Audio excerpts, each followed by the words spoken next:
Përsa i përket luftës kundër korrupsionit përfshirë dhe ato të nivelit lartë, dhënat e vitit 2025 tregojnë se korrupsioni në institucionet publike dhe sistemin e drejtësisë mbetet një fenomen shqetësues, i cili përfshin funksionar vendor dhe administrativ, por edhe prokuror, gjyqtar, punonjës policie e të tjerë. Në këtë drejtim, SPA ka shënuar një rritje për rreth 18% të çështjeve të reja për korrupsion nga 186 në 220 dhe rreth 12% nga 189 në 156 të çështjeve të përfunduara krahasuar me një vit më parë. Ky aktivitet i shtuar reflektohet në dërgimin në gjykatë të 24 procedimeve penale me 124 pandehur për korrupsion jo të nivelit të lartë, si dhe 10 procedime me 13 pandehur për vepra penale të korrupsionit ndaj zyrtarëve të lartë. SPA ka vijuar me vendosmëri hetimin e zyrtarëve të nivelit të lartë me 6 procedime të reja dhe 16 persona të tjerë në hetim.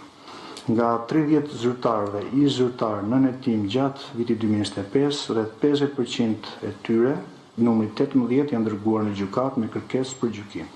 Rreth 10 prej tyre janë dënuar me vendim të formës së prerë, duke treguar qëndrueshmëri dhe efektivitet në ndjekjen e nivelit më të lartë të administratës publike.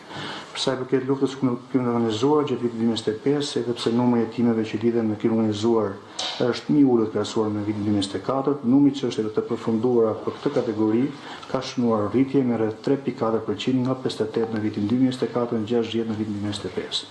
Të dhënat krahasuese për periudhën 2024-2025 tregojnë gjithashtu një rritje me 11.5% të personave në hetim dhe 36.6% të personave të dërguar për gjykim, çka tregon një orientim më cilësor të hetimeve dhe strukturave më të gjera dhe më të organizuara kriminale. Për sa i përket hetimit financiar dhe pasuror, sektori i hetimit financiar ka shtruar funksionin me 12 hetues, ndërsa vijojnë procedurat e rekutimit edhe për 4 të tjerë, procedurë e cila është në fazën e procesit të vetingut të punonjësve që janë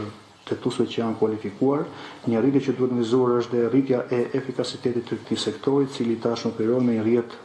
të zgjeruar aksesi në 22 databaza shtetërore dhe private. Kjo ka mundësuar që të hartohen profile financiare personave në hetim, duke zbuluar skema komplekse të pasrimit parave, të përdorimit nga persona të tretë të parave që përbëjnë produkteve penale, transferit e dyshim të jashtëtit. Gjatë këtij viti kemi vijuar të zbatojmë parimin e ndjekjes parave paralelisht me hetimin penal dhe vlerët e sekuestruara dhe të konfiskuara gjatë këtij viti arrin shifrën prej 45.4 milion euro, ku përfshihet dhe sekuestrimi i kriptovalutave me vlerë